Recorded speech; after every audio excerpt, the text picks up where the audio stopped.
था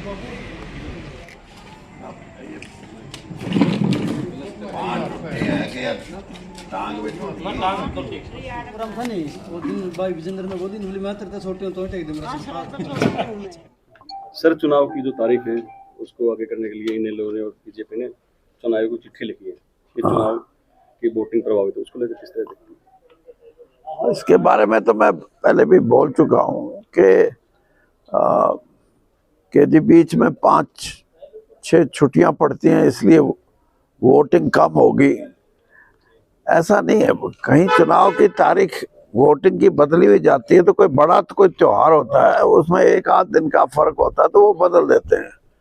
अब ये तो यहाँ तो ऐसा लगता है मेरे को कोई ये कि जी छुट्टी चले जाएंगे। आज का वोटर इतना सजग है कि वो छुट्टी जाए घर पे रहे वोट जरूर डालने की उसकी कोशिश होगी, तो तारीख बदलने का कोई औचित्य नहीं। हाँ, वैसे ही अगर हार नजर आती है तो वो बीजेपी को सोचना चाहिए कि 5-6 दिन से अगर आगे चुनाव चला भी जाएगा तो हार को जीत में नहीं बदल सकता कोई। राजनीतिक प्रतिभाओं का दमन करती है। क्या करती है? परिवारवादी राजनीति प्रतिभाओं का दमन करती है। प्रतिभा जब भी उभरेगी उसको कोई नहीं रोक सकता, और ये जरूरी नहीं है कि प्रतिभा परिवारों से बाहर भी होती है, परिवार के अंदर भी होती है।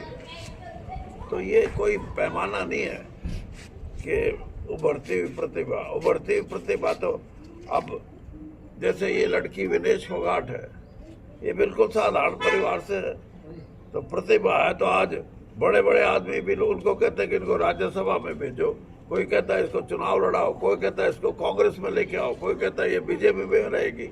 ये बातें प्रतिभा किसी भी इंसान को आगे बढ़ने से, जो भी प्रतिभाशाली है उसको रोक नहीं सकता कोई।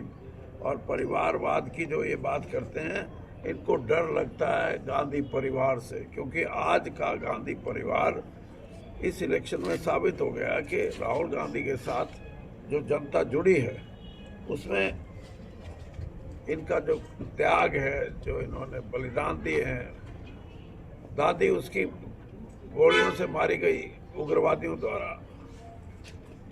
पिता उनका शहीद हुए, तो ये जो लोग हैं, अब इसका मतलब ये है कि इस देश के 2 प्रधानमंत्री शहीद हों तो और उसका बेटा या पोता मैदान में आए तो वो इसलिए कि वो परिवारवाद है? नहीं, जनता, देश की जनता उनको परिवार के रूप में ये मानती है कि अगर गांधी परिवार कांग्रेस में है तो कांग्रेस मजबूत है, कांग्रेस मजबूत है तो देश मजबूत है। ये है सर। सबकी नज़र उचाना पे है, इन लोगों ने भी अपनी रैली उचाना रखी है और मायावती भी उस रैली में आने की बात की जा रही, तो किस तरह देखते हैं कि 25 तारीख सितंबर को? कुछ नहीं, सब आएंगे, सब आने चाहिए और अपनी अपनी बात कहनी चाहिए।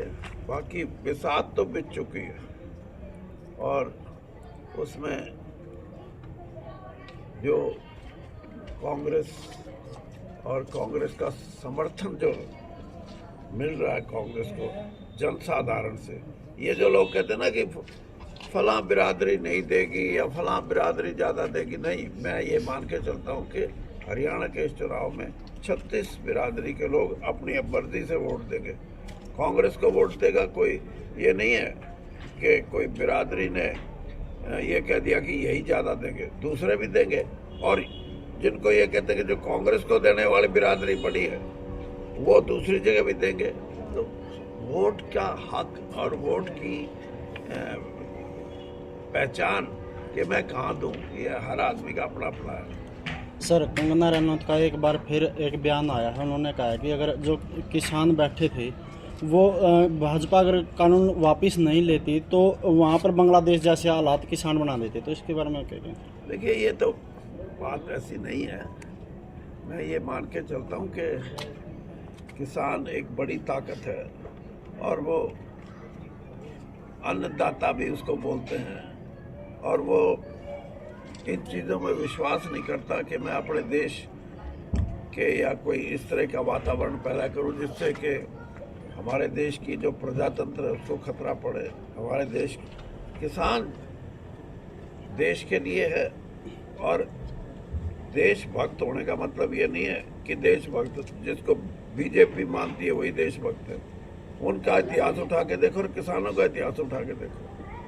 13 महीने का आंदोलन था, एक भी ऐसी हरकत नहीं की किसानों ने जिसमें ये कहा जाए कि किसानों ने कोई जाति कर दी। जाति हुई है तो किसान जो आंदोलनकारी हैं उनके साथ सरकार ने जाति की है। और मैं तो बीजेपी में होता हुआ भी इस बात को उठाता रहा हूँ। सर दुष्यंत चौटाला ने कहा पीएम मोदी और राहुल गांधी बेशक उचाना में रैली कर लें आके तो जीतेगी तो जेजेपी ही जीतेगी। कौन सी जीतेगी? जेजेपी जेजेपी की तो वोट ही नहीं है, जीतेंगे कहाँ से? दुष्यंत चौटाला ने कहा। ये तो हाँ, मेरा आगे प्रधान है, तू जीतेगी। मैं खुद चौटाला की प्रधान थी, खुद मैं उठ जाऊंगी, बात ठीक हो जाएगा। हाँ, करते हैं काम।